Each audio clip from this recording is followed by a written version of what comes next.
नांदेडमधील आर्थिक अडचणीत असलेल्या 11 शेतकऱ्यांच्या मुलींचं लग्न युवा सेनेनं लावून दिलंय। यातील नांदेडात सामूहिक विवाह सोहळ्याचं आयोजन करण्यात आलं होतं।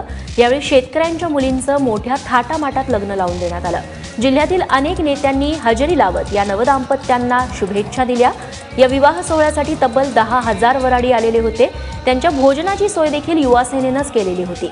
तसंच 11 जोडप्यांना दागिने, कपडे आणि संसारासाठी उपयोगी असलेले साहित्य देखील भेट म्हणून देण्यात आलं। नागपूर महापालिकेनं पुन्हा एकदा शहरातल्या नद्यांची स्वच्छता मोहीम सुरू केली आहे। येत्या 15 मे पर्यंत नाग, पिवळी आणि पोहरा या तिन्ही नद्यांमध्ये ही स्वच्छता मोहीम राबवली जाणार आहे। उत्तर नागपुरात ऊर्जा मंत्री चंद्रशेखर बावनकुळे, पश्चिम नागपुरात आमदार सुधाकर देशमुख तर दक्षिण नागपुरात महापौर नंदा जिचकर यांच्या उपस्थितीत ही स्वच्छता मोहीम राबवण्यात आली। मात्र दरवर्षीप्रमाणे नद्यातला गाळ पुन्हा एकदा काठावरच काढून ठेवण्यात आलाय। त्यामुळे पुन्हा एकदा या नद्या प्रदूषित होण्याची भीती व्यक्त केली जाते।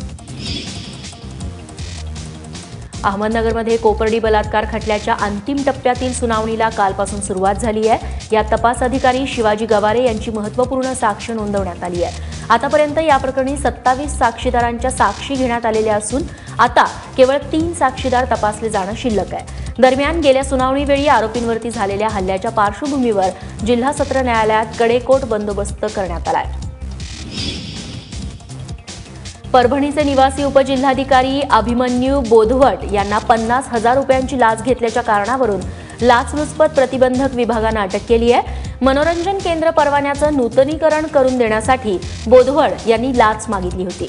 निवृत्त शिपायांच्या मार्फत पैशांची देवाणघेवाण होत असल्याचं या कारवाईत समोर आलंय। त्यामुळे या प्रकरणात बोधवटसह लिपिक शेख उस्मान आणि सेवानिवृत्त शिपाई हसनोद्दीन सिद्दीकी यांना आता गजाआड करण्यात आलंय। लोणावळा दुहेरी हत्या प्रकरणाच्या तपासासाठी पोलिसांच्या 6 टीम्स अहोरात्र काम करत असल्याची माहिती कोल्हापूर परिक्षेत्राचे विशेष पोलीस महानिरीक्षक विश्वास नांगरे पाटील यांनी दिली आहे। काही दिवसांपूर्वी लोणावळ्याच्या डोंगरावरती युवक आणि युवतीचा मृतदेह सापडला होता।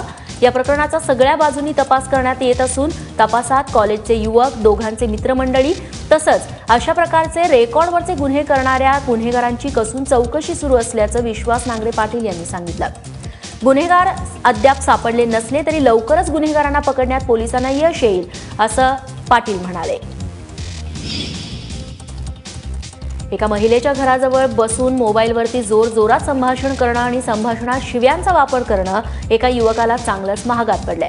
कारण संबंधित महिलेनं गुंडांकडून त्या युवकाची हत्या घडवली आहे। गेल्या 8 दिवसांपासून बेपत्ता असलेल्या लिकेश साठवणे नावाच्या युवकाचं प्रेत सापडलंय।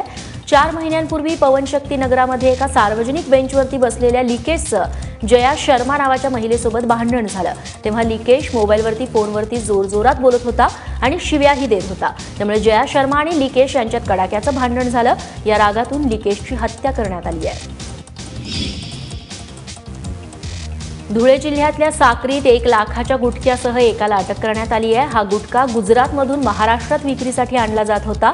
अहमदाबाद धुळे या एसटी बसमधून संशयित गुटखा घेऊन येत असल्याची माहिती साक्री पोलिसांना मिळाली होती। त्यानुसार 17 एप्रिलच्या संध्याकाळी 5 ते 6 वाजण्याच्या दरम्यान सुरत नागपूर महामार्गावरील पोलिसांनी सापळा रचला। कावठे शिवारात साक्री पोलिसांनी सदर एसटीमध्ये तपासणी केली असता 1 लाख रुपयांचा गुटखा आढळून आला।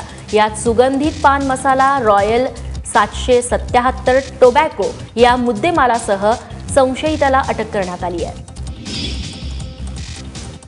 अट्टल चोरटा मैनुद्दीन मुल्लाला हाताशी धरून कोट्यवधी रुपयांवरती डल्ला मारणाऱ्या सांगलीच्या पोलीस अधिकारी आणि कर्मचाऱ्यांची सीआयडी मार्फत चौकशी केली जाणार आहे। कोल्हापूर परिक्षेत्राचे विशेष पोलीस महानिरीक्षक विश्वास नांगरे पाटील यांनी या संदर्भातली माहिती दिली आहे। सांगली पोलिसांच्या या कारनाम्यामुळे संपूर्ण पोलीस दलाची बदनामी झाली असून या प्रकरणी पारदर्शकतेने चौकशी केली जाईल अशी माहिती मिळते आहे।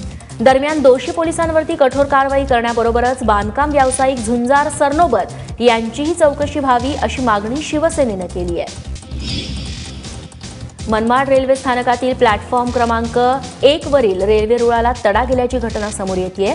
वेळीच हा प्रकार रेल्वे कर्मचाऱ्यांच्या लक्षात आल्यानं मोठी दुर्घटना टळली आहे। दुपारी 1:30 वाजण्याच्या सुमारास मुंबई भुसावळ ही पॅसेंजर गाडी गेल्यानंतर रेल्वे कर्मचाऱ्यांना रुळाला तडे गेल्याचं लक्षात आलं।